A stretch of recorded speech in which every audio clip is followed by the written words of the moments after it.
आगे बढ़ जाते हैं। लॉरेंस बिश्नोई गैंग ने दी फिर धमकी। लॉरेंस बिश्नोई गैंग ने धमकी दी है, नशे के कारोबारियों को धमकी दी है। गैंगस्टर राशिद केबलवाला ने ये धमकी दी है। सोशल मीडिया पर पोस्ट कर धमकी देने का मामला सामने आया। लॉरेंस बिश्नोई गैंग की तरफ से यह धमकी दी गई है। लॉरेंस बिश्नोई गैंग इस वक्त कुछ ज्यादा ही एक्टिव नजर आ रहा और एक के बाद एक कई लोगों को निशाना भी बना गया। इस बीच ये बड़ी खबर सामने आ रही जहां पर नशे के कारोबारियों को धमकी दी गई है। गैंगस्टर राशिद केबल, जिसका नाम बताया जा रहा है, उसने ये धमकी दी है। सोशल मीडिया पर एक पोस्ट किया है और उस पोस्ट में धमकी दी गई है। लॉरेंस बिश्नोई गैंग के सिंडिकेट गैंगस्टर राशिद केबलवाला ने सोशल मीडिया पर पोस्ट किया, नशे के कारोबारियों को धमकी दी, नशे का कारोबार छोड़ दें, ये उसने कहा, क्योंकि नशा आने वाली पीढ़ी को बर्बाद कर रहा है। देखिए, साथ ही राशिद केबलवाला ने ये भी धमकी दी है कि उसकी सूची में सबके नाम है, वो सबके गले काट देगा अगर किसी ने नशे का कारोबार बंद नहीं किया तो। और ज्यादा इंफॉर्मेशन के लिए रजनीश जुड़ चुके हैं मेरे साथ, मेरे सहयोगी। रजनीश, साफ तौर पर अगर हम देखें जिस तरीके से ये गैंग सक्रिय और खुलेआम धमकी दे रहा है, यहाँ पर एक बार फिर से ये मामला सामने आया है धमकी देने का। देखिए मोनिका, जो लॉरेंस बिश्नोई गैंग सिंडिकेट का एक गैंगस्टर है हाशिम बाबा, जो यमुना पार, दिल्ली का जो यमुना पार इलाका है वहाँ पे ऑपरेट करता है, और हाशिम बाबा का ही गुर्गा है राशिद केबलवाला, जो इस समय विदेश में है।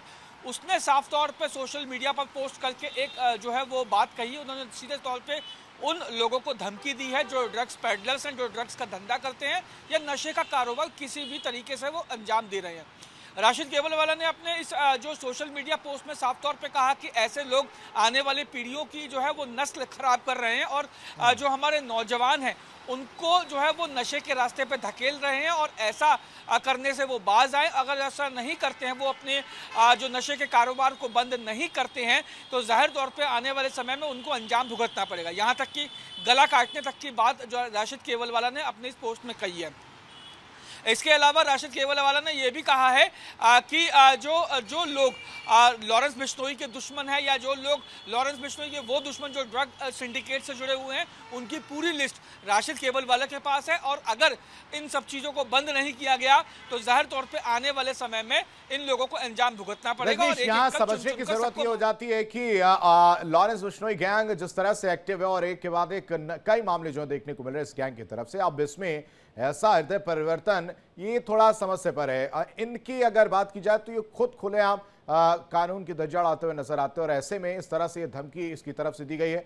पुलिस की तरफ से क्या कुछ एक्शन देखने को मिला? क्या इस मामले का संज्ञान लिया गया? किसी तरह की शिकायत जो की गई हो? आशीष, यही बात मैं आपको बता रहा था कि लॉरेंस बिश्नोई गैंग जो है वो एक तरफ तो लोगों को फिरौती के लिए कॉल करता है, उसको धमकियां देता है, फायरिंग करवाता है।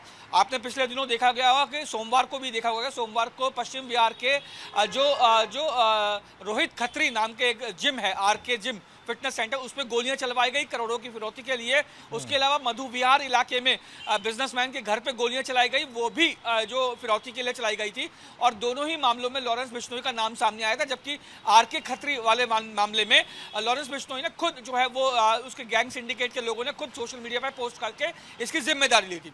हालांकि अगर बात की जाए लॉरेंस बिश्नोई गैंग सिंडिकेट की, तो एक तरफ वो लोगों को धमकाता है, हत्याएं होती हैं, गोलीबारी होती है, तो दूसरी तरफ वो इस तरीके की बातें करता है। ऐसा इसलिए किया जाता है ताकि जो युवा है वो उनकी तरफ आकर्षित हो, और सोशल मीडिया एक प्लेटफॉर्म ऐसा जरिया है जिनके सहारे वो युवाओं को आकर्षित करके अपने गैंग में भर्ती करने का काम वो करते हैं।